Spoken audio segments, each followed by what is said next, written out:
है, इनका low melting point होता है और लो बॉइलिंग पॉइंट होता है। जैसे मेटल होते हैं, मेटल का जो मेल्टिंग पॉइंट होता है वो बहुत हाई होता है। क्या होता है? हाई होता है। किससे? नॉन मेटल से। और बॉइलिंग पॉइंट भी क्या होता है? हाई होता है। किसका? मेटल का। समझ गए मेरी बात को? लेकिन जो नॉन मेटल होते हैं इनका melting point and boiling point बहुत कम होते हैं, यानी कि बहुत जल्दी ये क्या होते हैं? पिघल जाते हैं, बहुत जल्दी ये बॉयल हो जाते हैं। ठीक है। Non metal are bad conductor of heat, यानी कि क्या होते हैं? बैड कंडक्टर होते हैं। किसके? हीट के। हीट के क्या होते हैं? बैड कंडक्टर होते हैं। Non metal are bad conductor of electricity except graphite. अभी जैसे मैंने बताया कि नॉन मेटल जो होते हैं बैड कंडक्टर होते हैं। किसके? इलेक्ट्रिसिटी की। किसके अलावा? ग्रेफाइट के अलावा। ठीक है। ग्रेफाइट एक ऐसा नॉन मेटल होता है जो कि क्या होता है? गुड कंडक्टर होता है इलेक्ट्रिसिटी का। Non metal are not sonorous. Non metal के पास कोई सोनोरस नहीं होता है। जैसे हम यहाँ पे पेंसिल हो गए, तो पेंसिल को अगर हम ऐसे नीचे मारेंगे, अगर हम इसको टर्न ऐसे मारेंगे तो ये कोई आवाज़ नहीं करेगी। ठीक है, समझ गए? ये सोनोरस नहीं होता है। सोनोरस का मतलब होता है कि ये टन टन की आवाज़ करे। ठीक है, चलो। केमिकल प्रॉपर्टीज, अब यहाँ पे बात आती है chemical properties. Metal and non metal so different chemical property. अब जो नॉन मेटल एंड मेटल होते हैं ये अलग अलग केमिकल प्रॉपर्टी शो करते हैं। जैसे हम इसकी बात करेंगे, आगे बताएंगे हम आपको। यहाँ पे देखो, जैसे हम यहाँ पे अगर बात करेंगे reaction of metals with oxygen, अगर हम ऑक्सीजन के साथ इसका रिएक्शन कराते हैं, किसका? मेटल का। ठीक है, जो जितने भी मेटल्स होते हैं अगर ऑक्सीजन यानी कि एयर के साथ अगर इसका रिएक्शन करवाएंगे तो क्या होगा? What happens when metals are burned in air.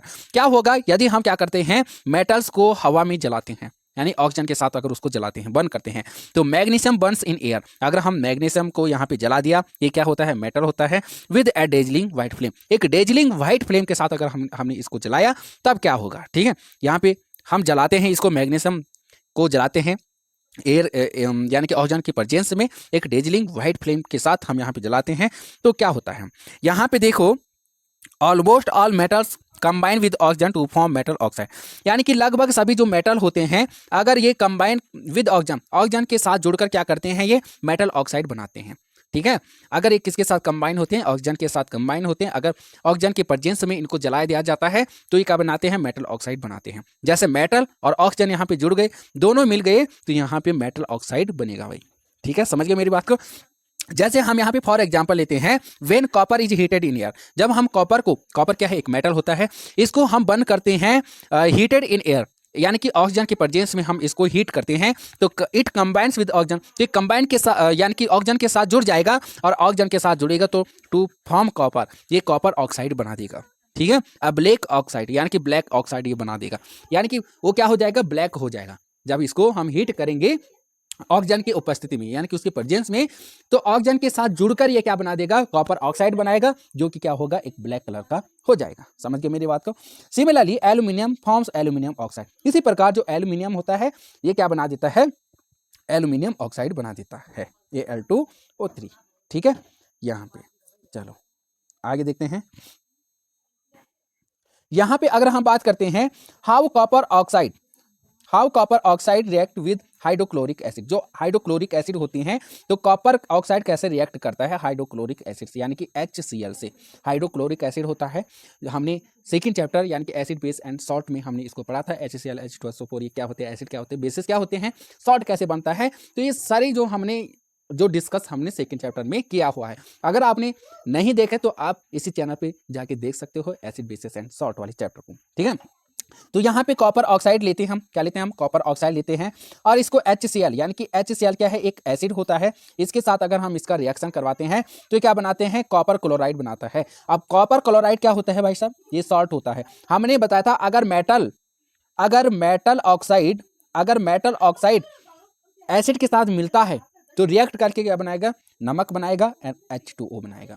ये कॉपर क्लोराइड है जो कि सॉल्ट है, और यहाँ पे H2O यानी कि वाटर यहाँ पे बन रहा है। समझ गए मेरी बात को? क्या बन रहा है? कॉपर यानी कि वाटर यहाँ पे बन रहा है। We have learn that metal oxide are basic in nature, हमने पढ़ा है कि जो मेटल ऑक्साइड होते हैं ये क्या होते हैं? नेचर में बेसिक होते हैं, बेस होते हैं। एसिड बेस एंड सॉल्ट वाले चैप्टर में हमने पढ़ा है जो मेटल ऑक्साइड होते हैं नेचर में कैसे होते हैं? बेसिक होते हैं, एसिडिक नहीं होते। और जब बेसिक होता है तो हमने पढ़ा है जब एसिड एंड बेस मिलते हैं तो क्या बनाते हैं? एक हमारा सॉल्ट बनाएगा और एक हमारा क्या बनेगा? वाटर बनेगा। एक हमारा सॉल्ट एंड वाटर बनेगा। तो यहाँ पे जो कॉपर ऑक्साइड है नेचर में कैसा है, बेसिक है, इसको बेस समझ लो। और ये क्या है, एसिड है, तो बेस एंड एसिड मिला तो हमारे पास क्या बना, सॉल्ट बना। यहाँ पे कॉपर क्लोराइड है, ये क्या बन जाएगा हमारा सॉल्ट, और H2 ये क्या है, यानी कि ये वाटर है, तो वाटर एंड सॉल्ट बनेगा यहाँ पे। तो आज के लिए इतना ही बहुत है, यानी कि पार्ट 1 हमने इसमें क्लियर कर दिया है। अब कल मैं इसमें बताऊंगा आपको पार्ट 2, अभी और है ये चैप्टर। आज के लिए इतना ही बहुत है। आई होप आपको ये वीडियो अच्छी लगी होगी। अगर आपकी वीडियो अच्छी लगी हो तो लाइक शेयर कमेंट कर देना और चैनल को सब्सक्राइब कर देना। ओके, थैंक यू, मिलते हैं नेक्स्ट वीडियो में। जय हिंद, जय भारत।